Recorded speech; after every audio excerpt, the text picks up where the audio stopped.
কুড়িগ্রামের ফুলবাড়িতে ১৫১ বোতল ফেন্সিডিল ও ২টি মোটরসাইকেল জব্দ করেছে পুলিশ। বুধবার রাতে গোপন সংবাদে ফুলবাড়ি থানার এসআই শাহানুর আলমের নেতৃত্বে উপজেলার নওডাঙ্গা ইউনিয়নের কুরুশা গ্রামের রফিকুল ইসলামের বাড়িতে অভিযান চালায়।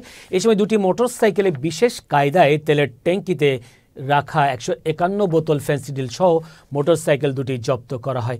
এই বিষয়ে ফুলবাড়ি থানার ওসি মামুনুর রশিদ জানান, রাজু আহমেদ সহ ২ অজ্ঞাতনামার বিরুদ্ধে মামলার রুজু প্রক্রিয়াধীন।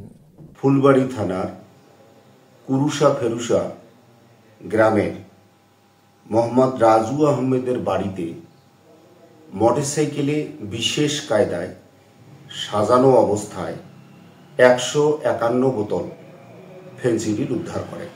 ফেন্সিডিল ব্যবসায়ী রাজু আহমেদ সহ তার অজ্ঞাতনামা ২ আসামি পলাতক থাকে। আমরা এই বিষয়ে মামলা রুজু প্রক্রিয়াধীন রেখেছি।